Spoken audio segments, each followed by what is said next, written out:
Praise the Lord. घरात हांव येताना कोण हात हाडना इल्ल्या चक्कड हात वयर करया. Praise the lord. Hallelujah hallelujah hallelujah. आमचे दोळे एक घडी भर दामपया आमी आनी सांगया सर्वेस्परा देवा आयचो बरो दीस दिल्ल्याक आमी तुका अर्गां दिता. सबारतेन तावन राखून आसुल्ल्या आमकां तुवें आज हांगासर एकठांय केल्ल्याक आमी तुका अर्गां दिता. मोगाळा बापा तुझ्या पवित्रत्म्याद्वारे म्हजी मोत तूं आपड आनी ती उजवाडाय म्हजे कान तूं आपड आनी तुजो ताळो आयकोंक म्हाका शिकय. म्हजी सगळी जिणी तूं आपड आनी ती सुफळ कर. म्हजें तोंड तूं आपड आनी तुजो मोग प्रसार करूंक म्हाका शिकय. हे सर मागणे हांव करता तुझ्या एकाच पुता जेजू क्रिस्ता मारिफात. आमेन आमेन आमेन आमेन आमेन आमेन. मोगाच्या भावांनो आनी भयणीनो, आज आमी कोणाच्या आपोण्याक पाळो दिवन हांगासर आयल्या. फादर जेरीच्यागी या हांवें आपयलें गी कोणायकी या तुमच्या घरा इन्विटेशनां पावल्यान म्हण गी या बिग जेचेर तुम्ही पळोवन आयल्यात की या नांजला कोणे SMS धाडले म्हणून गी जावंक पुरो तुमकां संदेश कसोय पावलो SMSद्वारे या ईमेलाद्वारे या आनी कोणेय आपयलें. पूण देवाचें उतर आमकां कितें सांगता आमी वाचता जुआंवच्या वांजेलांत आवस्वर 6 आनी 40 आनी 34 वळ. गॉस्पल ऑफ जॉन चॅप्टर 6 वर्स 44.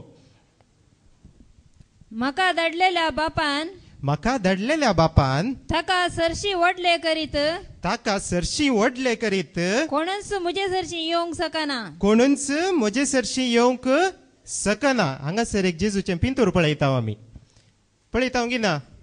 हांगासर स्टेजीर पळया सकयल हांगासर लोक आसा तांकां बसोवंक अरेंजमेंट करतात ते मुख्य न्ही. बगार हांगासर देवाचें उतर कितें प्रगट जाता तें चड गरजेचें. मोगाचें praise the lord. Hallelujah hallelujah. देखून जेजूचें पिंतूर कशें दवरलां हांगा तशेंच मोगाच्या भावांनी आनी भयणीनो हर एकल्याक म्हाका आनी तुका ताणें आज आपोवणें दिलां. कित्याक आमी आयकलें आतां सर्वेस्परा बापान कोणाय की आपयल्ल्या खरीत तो मनीस जेजू सरशीन येवंक सकना. आमी जावंक पुरो नाना त्या उद्देशान आयल्या हांगा देवाचें उतर आयकोंक या हांगासर देवाक स्तुती करूंक या संगाता मेळोवन मागणें करूंक या कोणाक मेळोवंक या हांगासर कितें चलता म्हूण थोडे फावटी पळोवंक या क्युरियोसिटीन आयल्या हांव कितें सकट चलता कालें सकट घडता या थोडे हॉल पळोवंक आयल्यात जावं की पुरो. पूण देवाचें उतर सांगता की देवानच म्हाका आनी तुका आपयला. आमी वाचता इजासाच्या पुस्तकांत 43 चॅप्टर 43 वर्स 1 थंयसर देव सांगता कितें की हर एकल्याक म्हाका आनी तुका तो आपल्या नांवान आपयता म्हणून. आतां जर तर आमकां कोणाचें नांव गोत्तू ना तर आमी तांकां कशें म्हणून आपयता. एकच आळे बाय म्हणटा या आळे बावा म्हणटा या सर म्हणटा या मॅडम म्हणटा या एक्सक्यूज मी म्हणटा. पूण देव आमकां हर एकल्याक आमच्या नांवान आपयता आनी नांवान आपयता मात्र न्ही ताचे आमचे हर एकल्याचें नांव ताणें आपल्या हाताचेर बरोवन दवरलां. आमी वाचता इजासाच्या पुस्तकांत आवस्वर 40 आनी 9 16वी वळ. आयझेया चॅप्टर 49 वर्स 16. पळय हांवें तुजें नांव म्हज्या हाताच्या ताळव्याचेर बरयलां. Praise the lord. Hallelujah hallelujah. मुखार तुजे वणटी सदांच म्हज्या दोळ्या मुखार आसा. सदांच आमी देवाच्या दोळ्या मुखार आसा. आमी नांव बरयल्लें केदाळ थोडे फावटी आमी कालें करता कालें उडा आसना जाल्यार चीट बरयता. चीटींतलें थोडे फावटी चीट व्हरोंक हर एक कडेन जायना. देखून आतां कालें मार्केटींत हाडणें म्हळ्यार थोडे फावटी आमी हाताचेर बरयल्लें आसा. आनी भुरगीं हाताचेर बरोवंक भारी हुशार. कित्याक नकलां काडूंक. वय प्रेज द लॉर्ड. हालेलुया. देखून हाताचेर बरयल्लें विग्गी पळोवंक जाता आनी हाताचेर बरयल्लें आमच्या दोळ्या मुखारच आसा. आमकां गोत्त आसा आमच्या फिल्म एक्टरांनी टॅटू केल्यात आपल्या बायलेचे या आपल्या घोवाचे टॅटू. कित्याक सदांकाल आपल्या दोळ्या मुखार आसून दीत म्हणून. तशेंच देव सांगता हर एकल्याचें तुजें आनी म्हजें नांव ताणे आपल्या हाताचेर बरयला. Praise the Lord. Praise the Lord. Hallelujah. Hallelujah. देखून मोगाच्या भावांनी बहिणीनो तो आमचे हर एकल्याचे नाव जाणा आणि नाव जाणा मात्र न्ही तो आमकां हर एकल्याची वाट पळोवन आसा. आमी वाचता लुकाचो वांजेल अवस्वर 15:20 वळ. लुकाचो वांजेल अवस्वर 15:20 वळ. अशें तो उठलो अशें तो पूत उठलो आणि आपल्या बापाय सरशी पाटी बाई सरलो. आणि आपल्या बापा इसरशी पाटी भायर सरलो. पूत घरांत पयस आसतानाच पूत घरांत पयस आसतानाच बापायन ताका देखलो. बापायन ताका देखलो ताचें काळीज सुरसुरलें. आणि ताचें काळीज सुरसुरलें. बापायन ताका देख जे जाल्यार बापाय कालें करनासलो थंयसर राखो नासलो. आमकां गोत्ता आसा मोगाच्या भावनीन भयणीनो आज उमको मनीस येता हे आमचे मोगाची मनीस येता म्हूण आमकां खबर आसल्यार आमी कितें करता राखोन रावता. येता म्हूण सांगला येवना कित्या म्हणून. हांगासर बापायक विश्वास आसलो की गेल्लो मनीस आज येता देखून ताका राखोन आसलो. आमी परतून वाचता तोबिताच्या पुस्तकांत अवस्वर 10 वळ 7 थंयसर तोबियासाची आवय तोबिताची बायल राखोन आसली आपल्या पुताक केदाळा येता केदाळा येता केदाळा येता म्हणून. आनी आमी आत्तां आयकलें कितें लुकाच्या वांजेलांत की तो भुरगो आपलो पूत गेल्लो फाटीं येता म्हणून तो राखोन आसलो मात न्ही ताणें पळयलें पयसतावन की आपलो पूत येता आनी ताचें काळीज कितें जालें आयकलें की सुरसुरलें कणवाळ्यान भरलें मोगान भरलें. आमच्या मुखेल सैर्यान वडोलूच आमकां सांगलें मोगा विशयंत आनी देवाचोय मोग आमी वर्णिताव नियाळटाव. कितें कंतारी आसा क्रिस्ताचो मोग तो कसो तो वाटापसो विसरोंक कोणाक जाय तो मीत मेर नासलो क्रिस्ताचो मोग तो. मनशांचो मोग आमकां कळटा. आय लव यू म्हळ्यार कलीन थोंडा फुलतात. तांत कितल्या दोक हांसोंक लागलो कित्याक आय लव यू म्हळ्यार त्या उतरांक कितलो व्हडलो अर्थ आसा. तशेंच जेजू हर एकल्याक म्हणटा आय लव यू म्हणून. आपलें नांव काडटा तुजें नांव काडटा आनी सांगता आय लव यू म्हणून. Praise the lord. हालेलुया. आनी ते मात्र न्ही बापायन पळयलें पूत पयसतावन आसतानाच. तशें देवानी आज म्हाका आनी तुका सकाळीं उठ्ठानांत पळयलां. सदांय इल्ले वेळ करून उठची जावंक पुरो थोडे आज तितके अर्दे वरां पयलेंत उठल्यांत आनी विगी विगी करन बायसरन हांगा येताना देवान ऑलरेडी पळयलां म्हाका आनी तुका आनी उक्त्या हातांनी तो आमकां आज ताणें स्वागत केलां. Praise the lord. Hallelujah. Hallelujah. आनी बरी खबर कितें गी म्हळ्यार हांगासर आयिल्ल्या हर एकल्यांक देव खाली हातांनी फाटीं धाडिना. कोणा एकल्याक सोडून तो खाली हातांनी धाडिना बगार सर एकल्यांक आशिर्वाद करता. आमी वाचता मातेवाच्या वांजेलांत अवस्वर 12:15 वळ. मातेवाचो वांजेल अवस्वर 12:15 वळ. जेजू तें जाणा जावन जेजू तें जाणा जावन थंयसो गेलो. तरी पूण साबार जण ताच्या फाटल्यान गेले आनी तांच्या आनी तांच्या सर्व पिडेस्तांक ताणें गूण केलें. पवित्र पुस्तक कितें सांगता आमकां तांच्या सर्व पिडेस्तांक ताणें गूण केलें. खाली इल्ल्या पिडेस्तांक मात्र न्ही. आमी परतून वाचता मातेवाच्या वांजेलांत अवस्वर 15 वळ 30 आनी की वाचचें जाल्यार परतून आसा लुकाचो वांजेल अवस्वर 6 वळ 19. गॉस्पल ऑफ लूक चॅप्टर 6 वर्स 19. लुकाचो वांजेल अवस्वर 6 वळ 19. गॉस्पल ऑफ लूक चॅप्टर 6 वर्स 19. जेजू तावन दैवीक सकत भायर सरन समेस्तांक गूण करतली.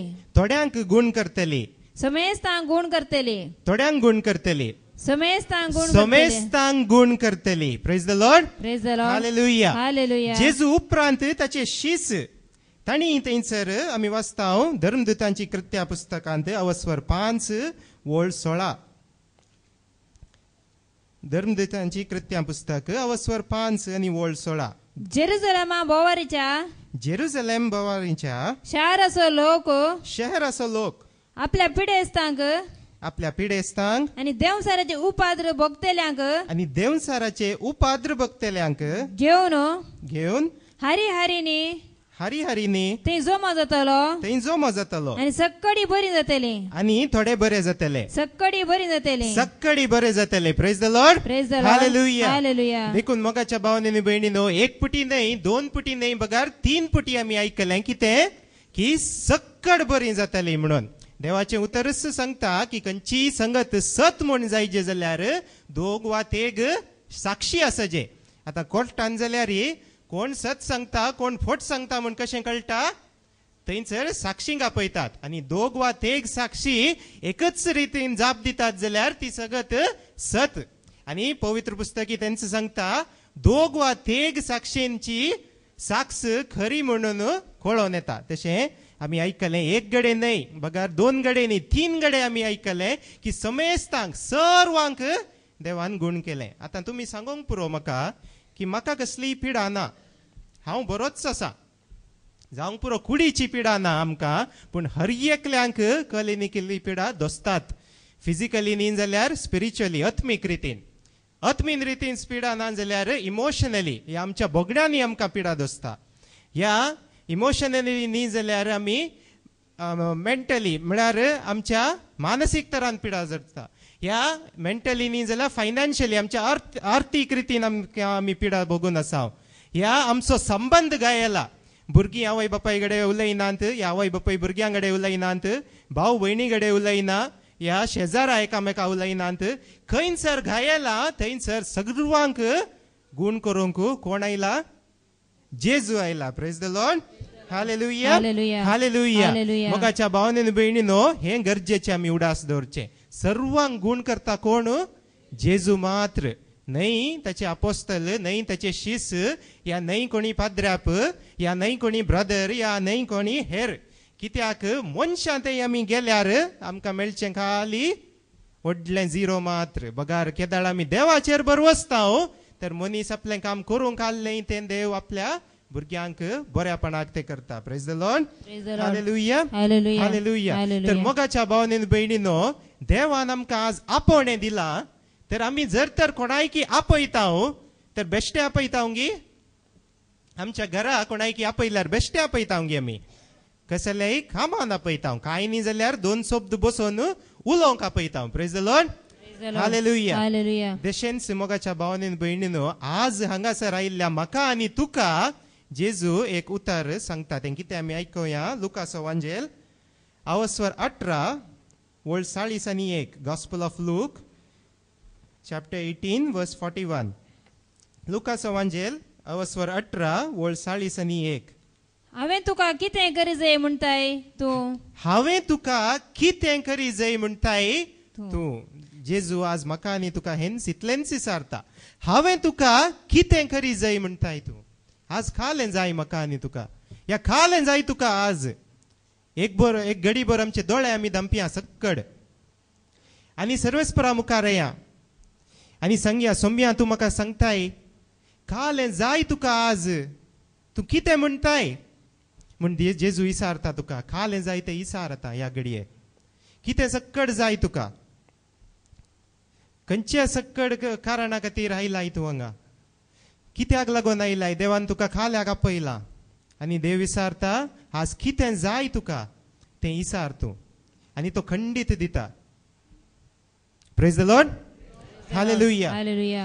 आनी एक बरी कोबार कितें गी म्हळ्यार मोगाच्या भावनेन भयणीनो आमी देवा कडेन उपकार विचारचे नाकात एक भयण शिकुल्लीच सुमार पोस्ट ग्रॅज्युएट केला डबल ग्रॅज्युएट केला म्हज्या कडेन म्हणटा देव आमकां जाय खाली उपकार दिवंक म्हणून praise the Lord Praise the Lord. Hallelujah Hallelujah. मोगाच्या भावनेन भयणीनो खाली उपकार दिवंक मात्र आमकां देव जाय न्ही बगार हर एका घडये आमकां देव जाय कित्याक आमी पळयता एक ल्हान भुरगें आपलो बापय आसा म्हणून पाती येता आनी आसा आपल्या बाप दिसता ताका तर आपल्या डाडा कडेन वचून काले विचारता डाडा म्हाका आयस्क्रीम जाय या डाडा म्हाका एक सायकल जाय या डाडा म्हाका नवें खेळचें जाय हांगासर भुरगीं बसल्यान डॅडी कडेन विचारतात मग तुमी हय विचारतात praise the lord hallelujah Hallelujah. थोडे पुटी डॅडी विचार नासतनाच हाण दिता मोगाच्या भावांनी भयणीनो हे गरजेचें कितें म्हळ्यार डॅडी आसा म्हणलें वळखून घेवचें तें गरजेचें. जर तर हांव पातयेच ना देव ना म्हणून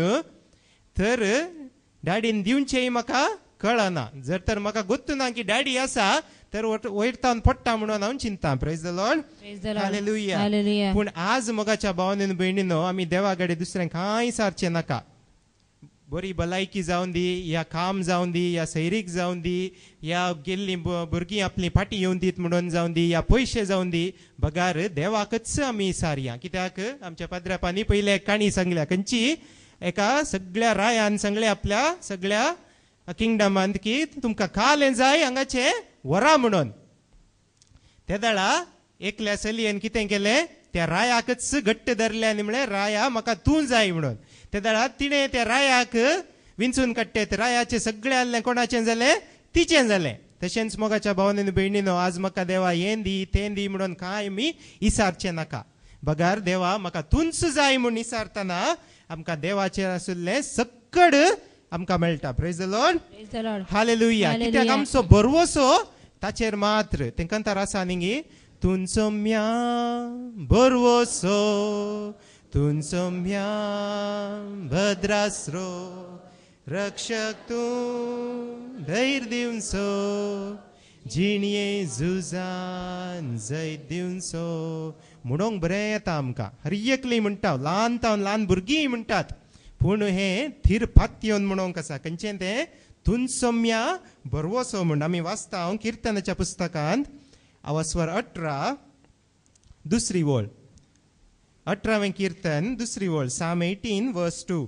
सर्वेस्पर म्हजें खडाप सर्वेस्पर म्हजें खडाप म्हजें कोटें म्हजें खोटें म्हजो सोडवणदार म्हजो सोडवणदार. म्हजें खोटें पळयलां गे आमी हांगासर लागशिल्लें खोटें आमकां आसचें बेकल फोर्ट. थंयसर सुमार जण येता. ताका उंच वणती बांदल्यात. कित्याक दुस्मानांनी ताच्या भितर वेगी येवंक जायना या सुलाबायन येवंक जावना. आतां म्हाका सुरूपटी सीट सिलेक्शना दाळा सीट मेळिल्ली बिजापुरांत. आतां बिजापूर कसलो गांव गी म्हणून हांव गेल्लो पळोवंक कितें सक्कड जाता या खंयसर आसा कांय गोत्तू ना म्हाका. थंयसर वतना बिजापूर सिटी आदली सिटी ती एंटर जाताना रायांनी बांदिल्ली. थंयसर एंटर जाय जाल्यार सिटीच्या सुत्ता शहराच्या सुत्ता एक पागोर बांदला. तो आतांचो पागोर न्ही सुमार 400 वर्सां आदीं बांदिल्लो पागोर अजुनूय आसा. तर तसले पागोर तसले खोटे आमकां कोण सर्वेस्पर देव मात्र. मुखार म्हजो सोडवणदार म्हजो सोडवणदार म्हजो देव म्हजें खडाप हांव ताका शरण येता. जर तर त्या खडपाच्या फाटल्यान रावल्यार या खडपाच्या त्या कोट्याच्या भितर रावल्यार भायर कसलेंय वादळ येवन दी कसलेंय वारें येवन दी या दुस्मान कितलेंय आक्रमण करून दीत भितर तांकां रिगोंक जाता ना. कित्याक सर्वेस्पर म्हजें कोटें. Praise the lord. हालेलुया. परतून आमी वाचता मुन्यांचो पुस्तक अवस्वर 18 आनी 10वी ओळ. Proverbs chapter 18 verse 10. मुन्यांचो पुस्तक अवस्वर 18 10वी ओळ. सर्वेस्पराचें नांव बलिश्ट बुरूज. सर्वेस्पराचें नांव बलिश्ट बुरूज. नीतिवंत ताचेशी धांवता आनी सुरक्षीत आसता. सुरक्षीत आसल्यांक कोणाकी भंय आसा ना. जर तर आमी भियेता तर आज आमची खंयसर धांवून वचोंक आसा जेजू सरशी धांवून येवंक आसा. जर तर आमी आज भियेता कंगाल जाल्या तर आमी देवाचें नांव म्हणून अर्थ. Praise the lord. हालेलुया. आतां थोड्या दिसां आदीं आमची हेलेन बाय हांगासर बसून आसा. तिका एंजिओप्लास्टी जाली. त्या दाळा हांव आनी म्हजी आवयकर तिका पळोवंक गेल्ले हांव आस्पत्रेंत थंय उलयतना म्हजी आवय म्हणाली तिका तूं काल्याक भियेताय हेलेन बाय अळे पळय तूं तांकां नातल्या दाळा तुजी धूय आयली तुजो पूत आयली तूं आतां भियेनाय मू. तिणें काडुल्ल्या उतराक जाप दिली हांव भियेना. कित्या भियेजे जेजू आसा म्हजे सरशी. Praise the lord. हालेलुया. देखून मोगाच्या भावांनी भयणीनो जेजू आमच्या सरशी आसा म्हणटाना आमी खंयच्यायकच भियेना. कित्याक तो निजायकी आमकां राखता सांबाळटा मात्र न्ही बगार हर एक घडये आमच्या सांगाता आसा. Praise the lord. हालेलुया. आनी ताचेर भरवोसो दवरली आमी. आतां आयकलें कितें घट खडपी पत्रा वयर रावल्ल्या बरी आनी त्या फातराचेर कोणेय कालेय कितलोय आक्रमण केल्यार आमकां ते लागना. Praise the Lord. Praise the Lord. Hallelujah. Hallelujah. सुरू आमी आयकलें कितें की देवान आमकां आमच्या नांवान आपयला म्हणून. तितलें आपण एक पाळो दिवन आमी सक्कड हांगासर आयल्या. आतां आयिल्ल्या आमी कालें करूंक जाय. कशें देव आमचें नांव काडून आमकां आपयता तशें आमी देवाचें नांव काडून ताका आपय जाय. त्या वेळा आमकां सर्येकल्यांक सुटका लाभता आनी कितें लागता सक आशिर्वादा मेळटात. आतां तुमी सांगूंक पुरो आमी कांय बंदेवनान नांव सुटका खंयच्यातली. आमकां आमचेर कांय कोणी राज चलयनात. ब्रिटीश सोडून गेले. ह्या आमचेच आमी कोणाचे गुलाम न्हय. पूण जर तर हांव राग येता म्हाका हांव रागाचो गुलाम. जर तर म्हाका कोणाचो मोग येना तर हांव नाबोगसाण्याचो गुलाम. जर तर म्हाका मोसोर जाता तर हांव मोसराचो गुलाम. जर तर म्हाका खालें जाय जाल्लें मेळना तर म्हाका त्या बेजाराचो गुलाम जाता हांव. Praise the lord. हालेलुया. ह्या सर्व गुलामपणाचे निवारी जे जाल्यार देव कितें सांगता म्हाका तूं उलो मार. आमी वाचता धर्मदूतांच्या पुस्तकांतले वाचप. धर्मदूतांची कृत्यां पुस्तक अवस्वर 2:21 वळ. Acts of the Apostles chapter 2 verse 21. तेदवा सोम्याचे नाव उलो मारतल्या हर एकल्याक सम्याचें नांव उलो मारतल्या हर एकल्याक सोडवण लाभतली. सोडवण लाभतली. ते मात्र न्ही देव बसयता तूं म्हाका उलो मार आनी तुका तुज्या जिणयेंत खाले सक्कड घडटा थोडेपटी आमी कळना आमकां. आमी चिंता हे सक्कड म्हज्या थंयच कित्याक घडलें. हांवें मोग केल्लो घोव हांवें मोग केल्ली बायल म्हजे सरशी ना आतां. ह्या हांव इतले मोगान दिसाक 10 पटी आय लव यू म्हणचो म्हजो बॉयफ्रेंड ह्या दिसाक 10 पटी आय लव यू म्हणचे गर्लफ्रेंड आनी कोणा कडेन काजर जालें. ह्या म्हजी भुरग्यांक इतले तेमतावन हांवें इतलीं वर्सां कश्ट काडून तांकां व्हड केलें पूण आज म्हाका सोडून गेल्यांत. ह्या म्हजी आवय बापय म्हाका जल्मातावनूच आवय बापयचो मोग मेळो ना. कोण म्हणून हांव नेना आवय बापय कोण म्हणून. तसली सक्कडी आमी आसांव जाल्यार देव आमकां सांगता म्हाका उलो मारा आनी हांव तुमकां वाट दाखयता. आमी वाचता जेरेमियाचो पुस्तक अवस्वर 33 वळ. बुक ऑफ जेरेमाया chapter 33 verse 3. म्हाका उलो मार म्हाका उलो मार आनी हांव तुका आयकतलो. आनी हांव तुका आयकतलो. तुका कळीत ना ते वर्ते गुट तुका कळीत ना ते वर्ते गुट हांव तुका सांगतलो. हांव तुका सांगतलो. Praise the Lord. Praise the Lord. Hallelujah. Hallelujah. मोगाच्या भावांनो आनी भयणीनो हे आमी उडास धरचे. आमच्या जिणयेंत थोडेपटी आमकां जाय जाल्ल्या पटी आमकां कितें जाय सक्कड त्या रितीन थोडेपटी जायना. त्या वेळा आमी हेरांक ब्लेम करूंक चिंता आनी ताणें अशें आडपाय दिल्लो देखून म्हज्या जिणयेंत आज अशें घडलें. ह्या हांवें भरवोसो दवरलो मनीस म्हजो भरवोसो मोडून पयस गेलो. हांवें आनी कालय म्हाका बरें काम जावचें आसलें अमक्या मनशा वरवीं म्हाका काम जावना.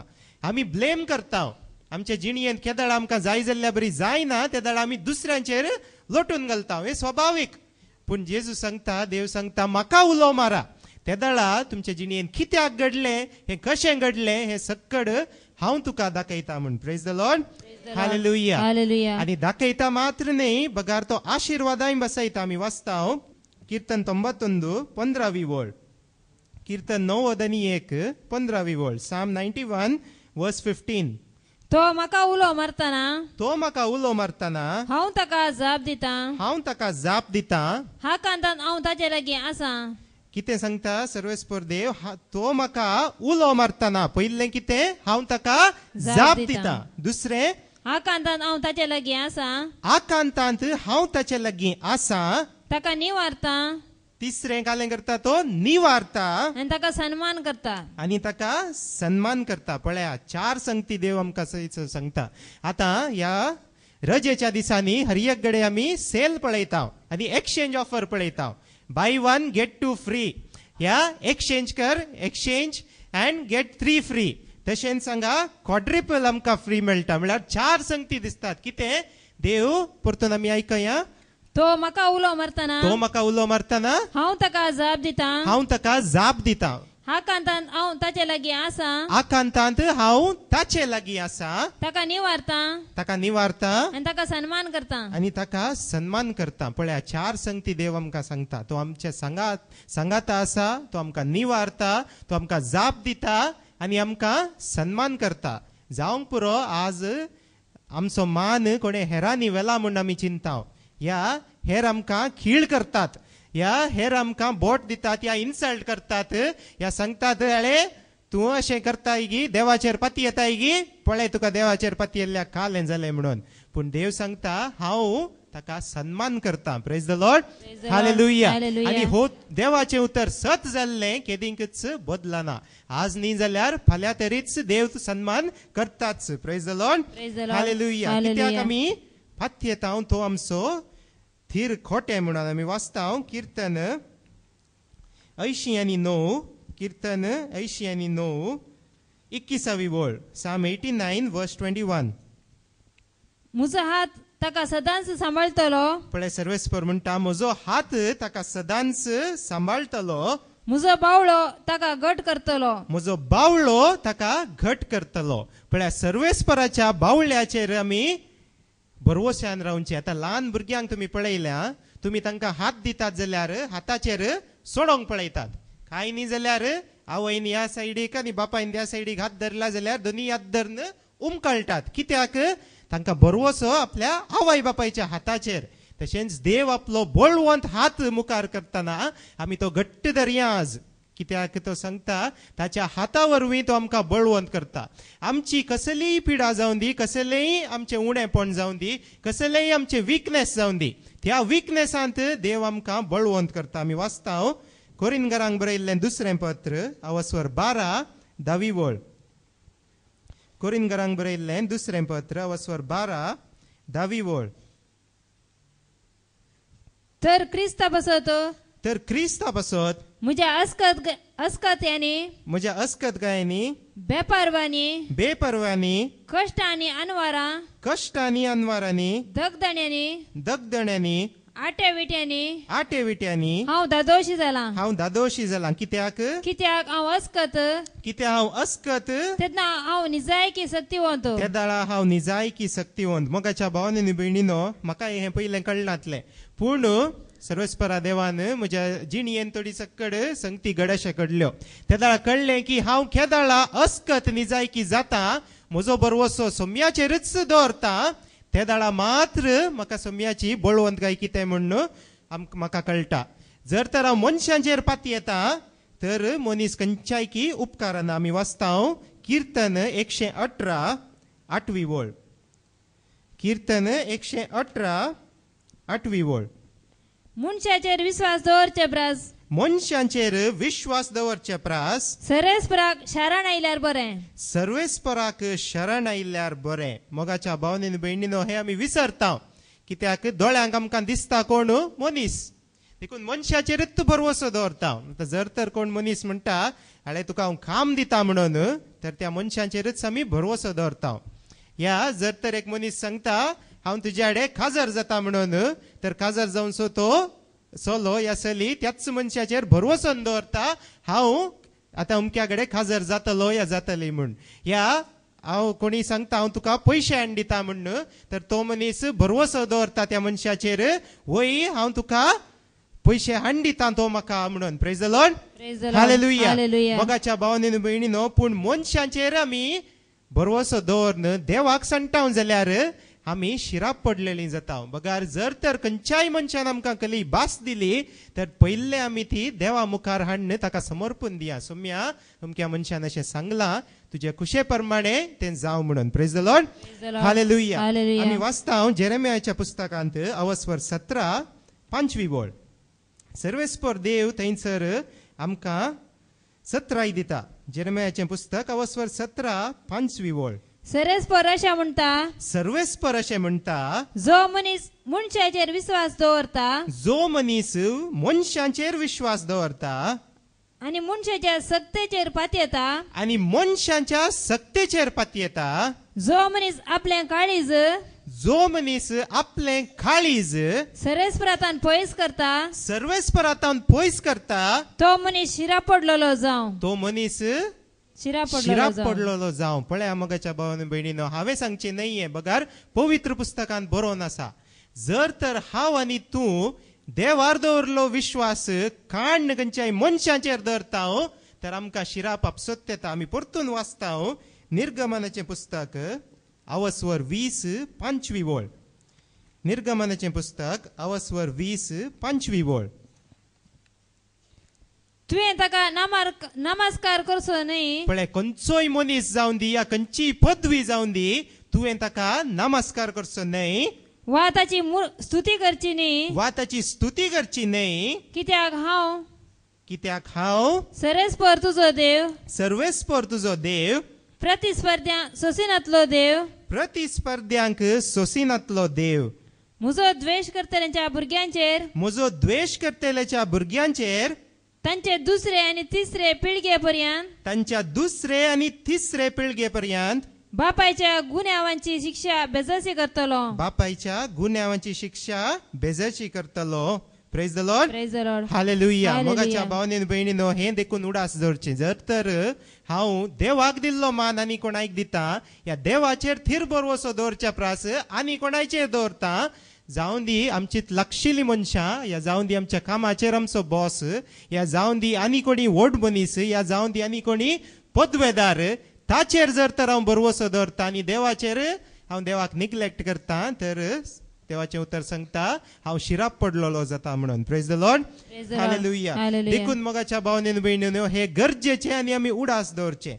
कितें तें की देवाचेर मात्र आमचो बरवसो. मनीस आतां एक सांगुल्लें उतर नेक्स्ट घडये विसरता मात्र न्ही, तें बदलूंक शकता. आनी जर तर तुका येवन कोणी खाणयो सांगता हेराच्यो, तर आमी उडास दवरचे, म्हाका येवन खाणयो सांगचो मनीस, म्हज्या विशयेन ती काणयो करूंक शकता म्हणून. Praise the Lord. Praise the Lord. Hallelujah. Hallelujah. देखून मगाच्या भावनेन भयणीनो, मनशांचेर दवरचो बरवसो आमी सोडून सोडया. हे दळपसर आमी आयकलां, मस्तपटी आयकलां. कितें? मनीस कापाटी, मनीस पाड, मनीस पटकिरो म्हणून. वय पटकिरोच. कित्याक?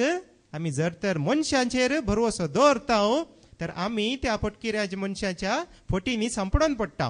पूण देवाचेर भरवसो दवरतना मात्र आमी ताच्या कुशेक खाल जाता. Praise the Lord. Praise the Lord. Hallelujah. Hallelujah. देखून केदाळ आमचे मागणे हेन्स आसून दी. आमी वाचया मातेवाच्या पुस्तकांत, मातेवाच्या वांजेलांत 20:10 मातेवाचो वांजेल 20:10 म्हजे आनी तुजे मागणे इतलेंच जावन दी.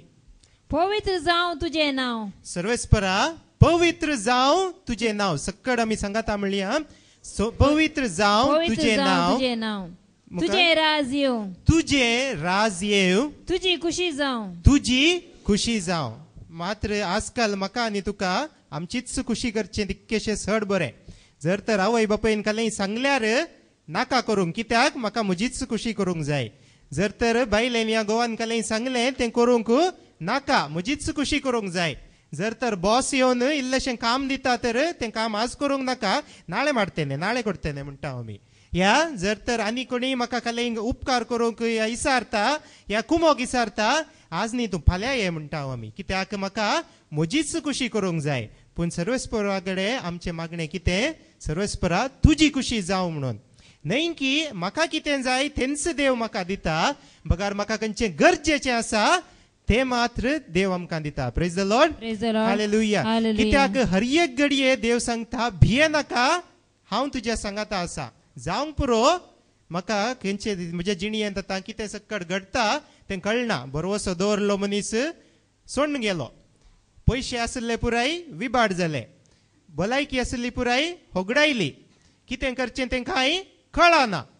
अशें सक्कड आसतना मोगाच्या भावनेन भयणीनो, आमी सम्याचेर बरवसो सांडचो आसा आनी मागीर विचारचें आसा, सम्या हें तुवें कित्याक केलें? म्हज्याच जिणयेंत हें कित्याक गरजेचें आसलें? म्हाका बरें काम आसलें, आतां काम गेलें म्हजें. भलायकी आसली, भलायकी गेली म्हजी. म्हजी सक्कड कुटुंबाची आसली, सक्कड म्हाका सांडून गेली. म्हजीं भुरगीं हांवें इतलें इतलीं वर्सां हांवें पोसलें, तांकां व्हड केलें, आतां सक्कड म्हाका सोडून गेलीं. कोणी ना. सर्वेस्पराय कित्याक केलें? कित्याक म्हजो बरवसो सर्वेस्पराच्या किसड म्हज्या भुरग्यांचेर आसलो कित्याक म्हजे बरवसो सर्वेस्पराचे किसड म्हज्या कामाचेर आसलो म्हजें काम म्हाकाच व्हडलें देखून म्हाका कोणें कांय करूंक जायना म्हणून कित्याक सर्वेस्पराच्या किसड बरवसो म्हज्या पयशांचेर आसलो देखून केदाळा आमी खंयच्या सर्वेस्पराचे सोंड दुसऱ्यांचेर बरवसो दवरता त्या दाडा सर्वेस्पर सांगता प्रतिस्पर्धींक हांव सोंसिना म्हणून देखून मागीर इसारन कांय फायदो ना सर्वेस्परा हें म्हज्या जिणयेन कित्याक घडलें हें तुवें कित्याक केलें म्हणून देखून आतां ह्याच घडये आमी सक्कड सर्वेस्परा थंय लागीं येवया आनी तोच सर्वेस्पर आमकां ताच्या मोगान बरोवन दी आनी ताच्या कृपेन बरोवन दी म्हूण मागया बापाचे पुताचे आनी पवित्र आत्म्याचे नांवी आमेन praise the lord hallelujah hallelujah hallelujah hallelujah